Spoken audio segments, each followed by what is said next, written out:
Bonjour, je m'appelle Alexandre Tchéky, je suis ébéniste et créateur de meubles. Ouais. J'ai découvert ce métier de façon assez mystérieuse. Le souvenir est assez vague dans ma tête puisque je n'étais pas du tout orienté vers ce type de métier-là. Dans la famille, il y a personne qui est trop manuel. Donc, ce n'était pas spécialement un exemple familial. Euh, j'ai aucune idée de quel a été le déclic, si bien que lorsque je me suis inscrit dans une première école d'ébénisterie, je suis belge, donc j'ai été faire ma formation en France. Le professeur qui me faisait passer l'entrevue pour ma candidature m'a demandé est-ce que tu pourrais me définir juste l'ébénisterie? Je me suis retrouvé devant lui, 700 km plus loin que chez moi, pour une entrevue, savoir si j'étais pris dans cette école ou pas, qui semblait être très très bonne. Et j'ai pas su les répondre. Donc j'étais là pour une raison que je n'arrivais pas à expliquer. C'est un peu bizarre comme affaire, ouais. Et puis j'ai su très très vite, une fois que j'ai commencé cette école, parce que malgré tout, je pensais que j'avais complètement raté cette entrevue. Malgré tout, ils ont quand même accepté ma candidature. Et par la suite, ben, je me suis rendu compte que c'était vraiment quelque chose qui m'intéressait énormément. Heureusement, c'est comme un addon. Quelque chose qui me pousse par derrière, peut-être quelque chose qui s'explique pas de ce point de vue-là, ouais. C'est bizarre comme idée, ouais. Donc la formation que j'ai faite, ouais, elle se faisait en France, exclusivement en France. Comme j'ai expliqué, je venais de Belgique. J'ai suivi un parcours qui est assez particulier, c'est le compagnonnage.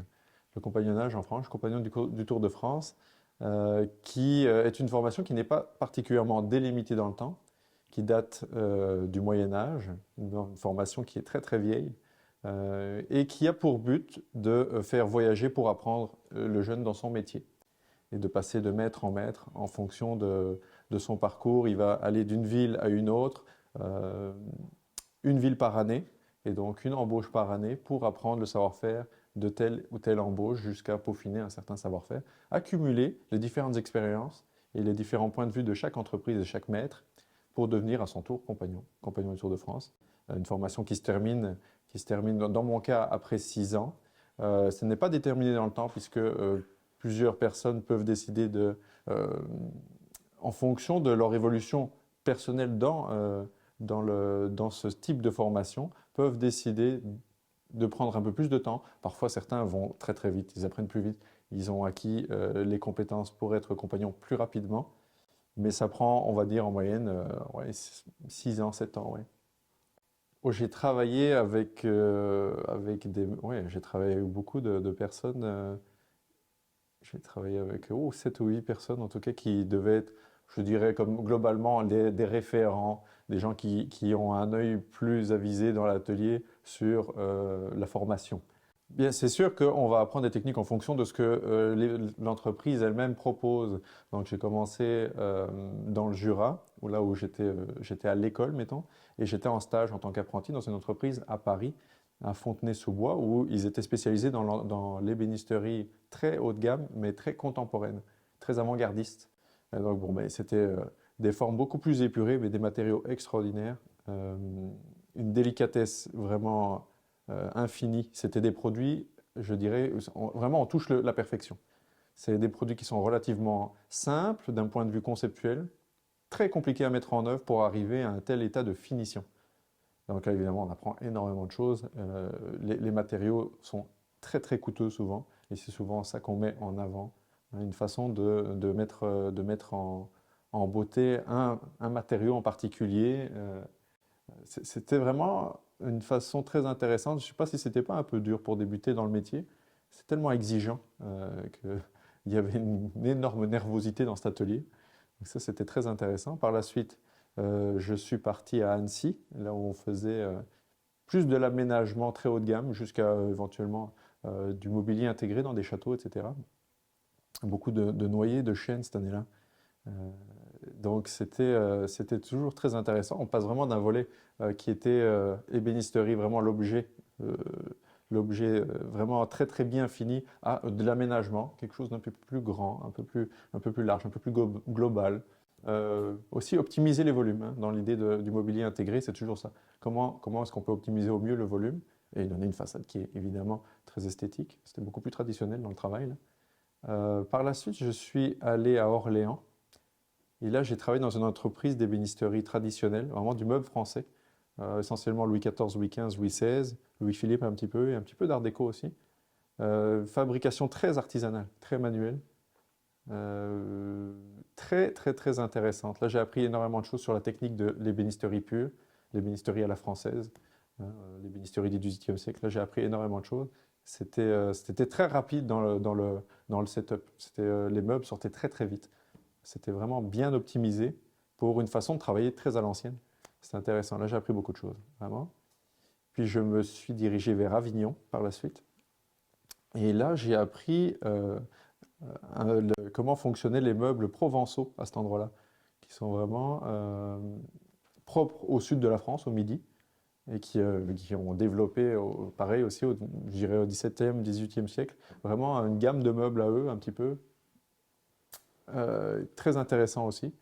Ce qui était bien dans le sud, c'est que la nervosité était un peu moins poussée. On avait plus le temps. C'était plus la Méditerranée, quelque part. Il y avait ce côté méditerranéen où on avait le temps. On pouvait souffler. Il y avait 2 heures de pause le midi, tout ça. C'était intéressant, c'était cool. C'était vraiment bien. Que de nouveau, un autre savoir-faire. Puis j'ai été à Grenoble. Je suis parti à Grenoble, là où on faisait aussi du mobilier intégré. Il y avait une petite faction d'ébénistes dans une grande entreprise de menuiserie qui fabriquait essentiellement des fenêtres, des portes, etc. En série. Et ils avaient isolé un petit bout de l'atelier pour des commandes spéciales, etc. Et là, j'ai fait énormément de choses intéressantes, vraiment des choses vraiment spéciales, mais ça allait toujours avec des très gros chantiers, donc c'était des petites, je dirais des petits électrons d'un chantier en disant, ben, puisque vous faites tout ça, est-ce que vous pourriez faire ça aussi? C'était pas une banque d'accueil ou ce genre de choses. J'ai eu une super main courante débillardée à faire, donc une main courante sur un escalier courbe à cet endroit-là. C'était vraiment, j'ai eu la chance d'avoir plusieurs choses vraiment sympas. De temps en temps, c'était un peu moins intéressant. C'était vraiment un peu tout venant. C'était des beaucoup plus gros chantiers. Donc une autre façon aussi de penser d'un point de vue volume. Le matin, il y avait 10 camions qui partaient avec des poseurs, des installateurs, hein, qui allaient en binôme. Donc il y avait déjà 20 installateurs. Il faut s'imaginer qu'il faut les fournir, tous ces gens-là. Donc il y avait une autre façon de penser. On n'était plus dans l'ébénisterie traditionnelle du tout à cet endroit-là. Mais ça n'empêche que la technique pouvait quand même apporter quelque chose aussi à cet endroit-là, vraiment. C'était apprécié, c'était vraiment apprécié. Et puis, je suis allé travailler dans le Jura, à Poligny, dans une entreprise de coffrets. J'étais spécialisé dans les coffrets. C'est une entreprise de tabletterie. On ne fabriquait que des coffrets. On ne fabriquait pas du meuble. C'était vraiment des coffrets. Et essentiellement pour les horlogers de Suisse, qui étaient pas loin. Hein, c'était des coffrets extraordinairement beaux, vraiment des bijoux, je dirais, avec des essences les plus fines qu'on pouvait trouver, hein, isolées sur des petits objets comme ça. C'était vraiment extraordinaire, c'était magnifique. C'était magnifique de travailler dans cet environnement-là. J'ai appris beaucoup de choses aussi. Après, ben, c'est sûr que c'était assez récurrent de faire des coffrets, même si c'était très fin. Je crois qu'après un an, c'était bien, parce que j'avais fait un peu le tour de la question. J'avais beaucoup apprécié les gens aussi là-bas, vraiment très sympa. Et puis je suis parti dans le Faubourg Saint-Antoine, donc à Paris. Là, c'est vraiment le Saint Graal de l'ébénisterie. C'est là où Henri IV à l'époque avait rassemblé les meilleurs ébénistes de l'Europe. C'est d'ailleurs pour ça que l'ébénisterie à la française est extraordinaire, c'est qu'à un moment donné dans l'histoire, on a rassemblé les meilleurs ébénistes à un seul point pour faire des meubles extraordinaires. Et donc c'est souvent ceux qu'on voit, je sais pas, à Versailles, etc. Tous ces meubles de grands maîtres. Et on se rend compte que les grands maîtres ont toujours des noms qui ne sont pas typiquement français à cette époque-là. Reznor, Eben, enfin, c'est tous des noms qui ne sont pas particulièrement français, il y en a aussi. Et c'est parce que les meilleurs ébénistes d'Europe, en tout cas, ont été rassemblés à un même endroit pour accumuler tous les savoir-faire et faire des meubles extraordinaires. Et là, on a la quintessence, hein. Pour l'ébéniste, le 18e, le Faubourg Saint-Antoine, c'est extraordinaire. Et j'ai travaillé dans une entreprise vraiment très, très, très âgée, où j'étais contremaître assez vite. Et là, on fabriquait vraiment du meuble de style, des copies conformes. des copies conformes de styles de grands maîtres qu'on envoyait dans le monde entier. C'était des meubles, ouais, ça c'était vraiment du meuble exceptionnel, vraiment. Très marqueté, très travaillé, très ornementé, ouais, vraiment les meubles comme on peut s'imaginer dans les châteaux, etc. Ouais. Puis j'ai travaillé jusqu'en 2017, j'ai travaillé 5-6 ans là-bas, et puis je suis venu ici. J'ai été embauché par Ébéniste d'Art. À ce moment-là, je ne suis plus sur ma formation, évidemment. Euh, je suis sédentaire, comme on dit dans la formation, mais je choisis un peu plus ce que je veux faire, mettons. Et sur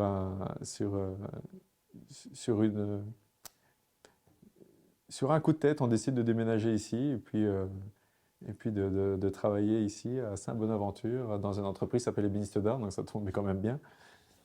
Parce que je cherchais du monde, et puis voilà, ça a fonctionné jusqu'au moment où je me suis mis à mon compte, et puis je développe davantage le meuble, puis l'aspect artistique, là où Ébéniste d'Art fait des choses magnifiques, mais c'est beaucoup plus du mobilier intégré, euh, spécialisé dans les très très belles cuisines, etc. Ils vont prendre des grandes maisons et puis éventuellement meubler l'entièreté de la maison sur des plans d'architecte, etc. Tout en mettant chaque fois une belle touche. L'aspect artistique du meuble, etc. Ça m'intéressait davantage, du coup. Bon, on continue à travailler quelque part ensemble, dans le même environnement, on continue à échanger beaucoup. Et ouais, c'est bien, c'est bien.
Mais mon style, il est plutôt la synthèse de toutes ces choses que j'ai pu rencontrer. Et c'est certains détails que je vais aller piocher par-ci par-là, parce que je ne suis pas sûr qu'on puisse être encore aujourd'hui un créateur 100% créateur. Il y a beaucoup trop de choses qui ont été faites qui nous influencent, et on reprend des caractéristiques de certaines choses pour en faire un projet personnel. Ça n'empêche que jusqu'à combien de pourcents, mettons, on est créateur de meubles, hein. C'est intéressant, surtout quand on a été influencé par les styles. Moi, j'ai baigné énormément là-dedans.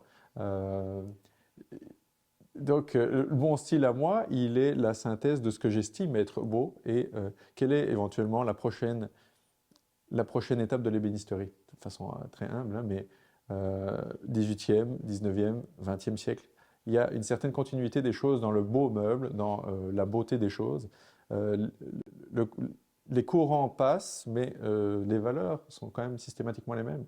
L'esthétisme évolue, mais le goût du détail, enfin, tout ce qui fait qu'un meuble était beau au 18e l'est toujours aujourd'hui et le sera probablement demain. Alors la seule chose qu'on peut éventuellement faire, c'est comment être je sais pas, la marche suivante de l'escalier de l'ébénisterie.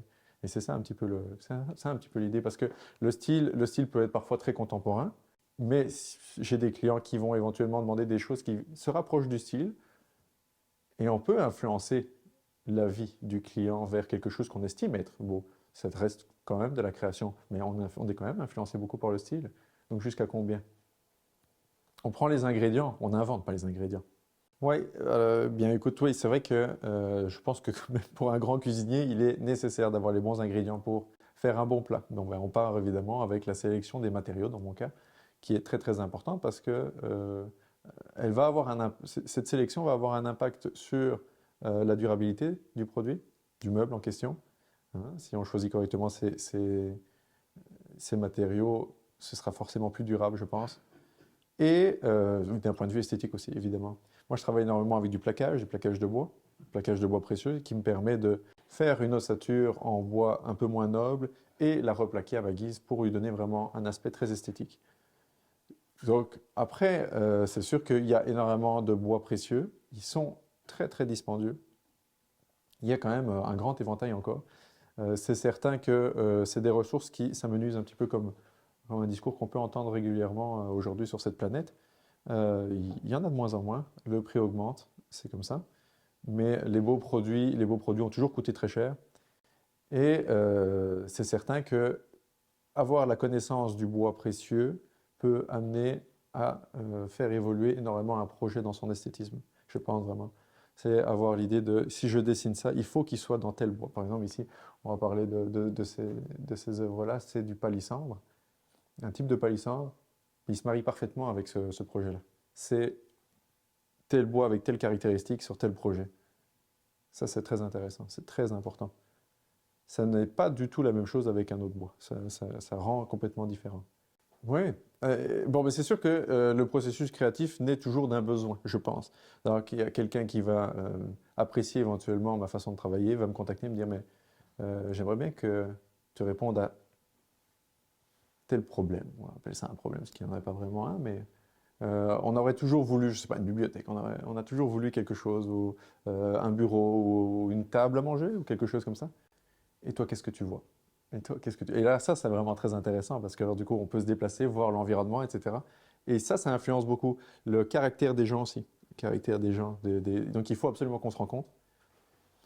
Et puis de là, quand on s'imprègne de tout ça, je crois que le processus est déjà beaucoup plus délimité. En tout cas, la voie à prendre, je crois que oui. En tout cas, j'ai pas eu une seule fois un dessin, parce que j'ai fait tout ça à la main, donc ça prend du temps. Donc il vaut mieux être quand même sur la bonne piste assez vite. J'ai jamais eu de... Non mais c'est pas du tout ça, quoi. Ce serait vraiment embêtant, ce serait vraiment embêtant. Ça peut arriver, je suis jeune, ça peut encore m'arriver vraiment. Mais heureusement, c'est pas encore produit vraiment. Il faut comprendre aussi que le produit, quel qu'il soit, va chez quelqu'un. Et ce quelqu'un doit vivre avec. Donc il faut qu'il y ait un certain reflet avec le client. Il faut que ça lui parle à lui avant tout. Et donc quelle est la part de je le fais pour lui et je le fais pour moi.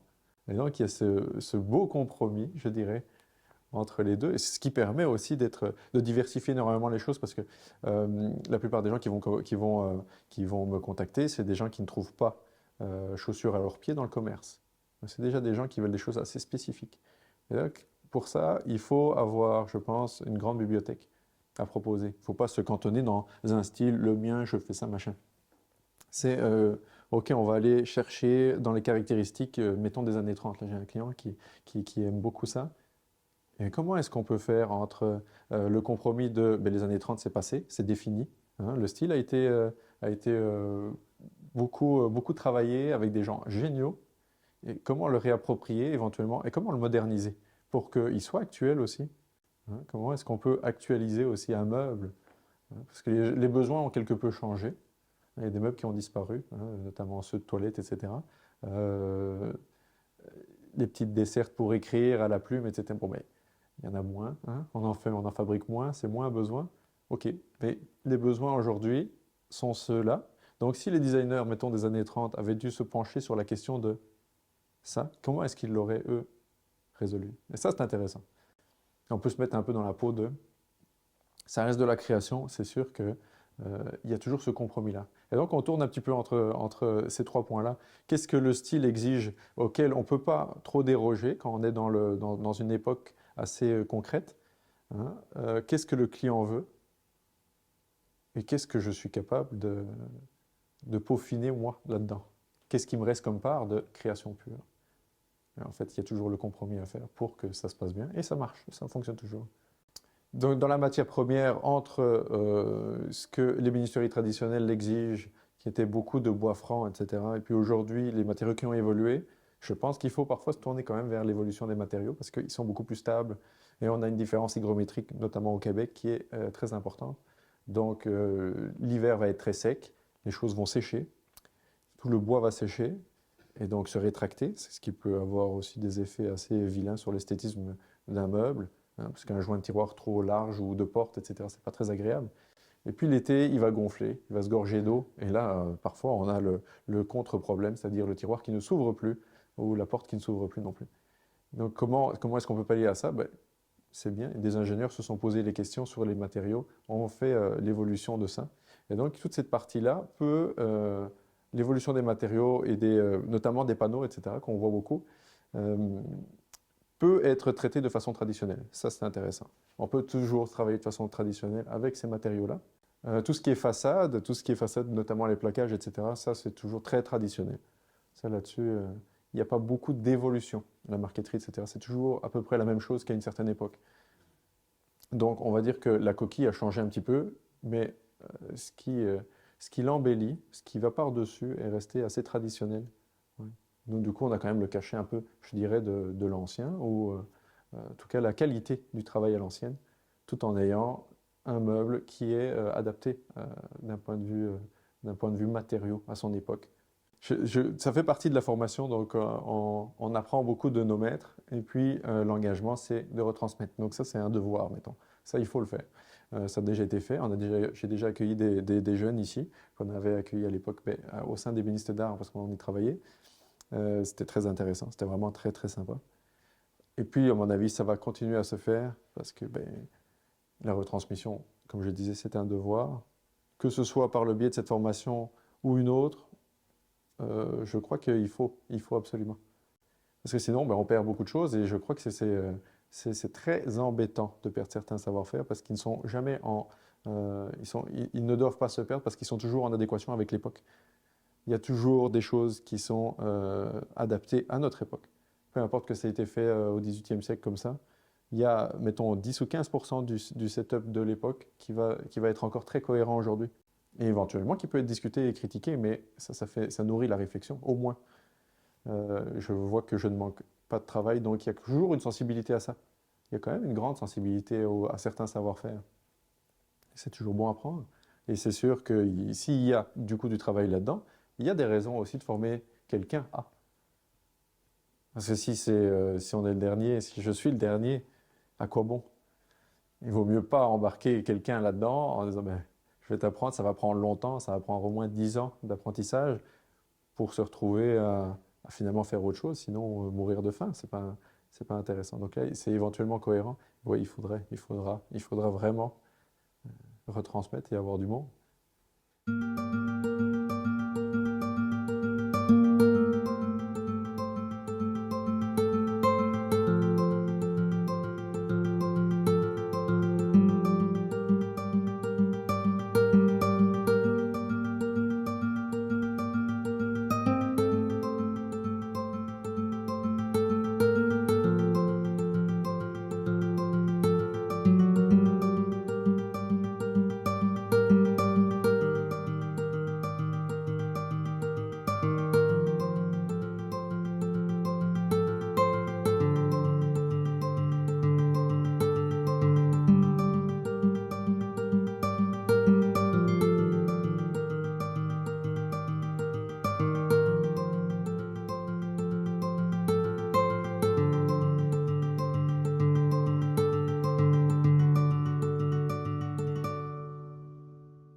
Ouais, c'est sûr que on est arrivé au Québec particulièrement bien accueilli par Dominique Odile que vous avez rencontré, qui m'embauchait à l'époque. Donc ça, c'était déjà une entrée en matière assez réussie. Ça facilite énormément les choses d'avoir quelqu'un, hein, qui est là pour prendre soin de nous au moment d'arriver. Ça, c'est très apprécié, évidemment. Et puis, c'est certain qu'en vivant d'un côté en Europe, euh, notamment les 5 dernières années à Paris, et arriver dans le centre du Québec, où il y a beaucoup plus de volume, je dirais, beaucoup plus de calme aussi, c'est difficile de ne pas faire la comparaison. Et je croyais qu'en étant francophones tous les deux, ce serait très simple, mais je crois que d'un point de vue culturel, il y a beaucoup plus de subtilité que ce qu'on pourrait croire. Il y a beaucoup de codes ici qui sont très fins et qui demandent à celui qui arrive d'être attentif, d'être observateur et surtout d'écouter plus que de parler. C'est sûr, ouais. Je crois que j'ai appris beaucoup de ça, c'est certain.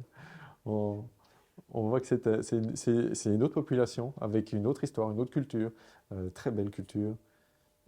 Et l'adaptation est nécessaire dans le sens où c'est un apprentissage en tant que tel. Ouais. C'est sûr que sur le long terme, il faudra voir. Je sais que j'ai encore de la famille aussi en Belgique. Sur le long terme, est-ce qu'il va falloir fragmenter un petit peu mon temps pour passer du temps avec notamment mes parents qui vieillissent aussi, hein, qui vieillissent aussi. Puis ouais, donc peut-être un pied de chaque côté de l'océan. On verra. J'ai du mal à me projeter. J'ai du mal à me projeter, pour être honnête. Ouais. Je prends les choses un peu comme elles viennent. C'est difficile aussi d'établir, quand on vend des produits comme ça, euh, il n'y a pas une grande nécessité à acheter de l'ébénisterie d'art. Il faut l'entendre, ça. On répond à des désirs, à certains fantasmes, etc. Mais ce n'est pas un grand besoin. Je ne réponds pas à un besoin comme un agriculteur le fait avec son champ. Donc il y a ça aussi. Donc il faut laisser les choses venir un petit peu de là où elles peuvent venir et s'adapter, être un peu souple. Et puis éventuellement, se laisser un peu porter comme ça, oui. C'est ça. Donc pas trop de plans sur la comète parce que je crois que c'est la meilleure façon d'être déçu. Je crois que c'est la meilleure façon d'être déçu que d'avoir trop d'attentes, de vouloir trop dessiner le futur. Je pense pas que ce soit opportun.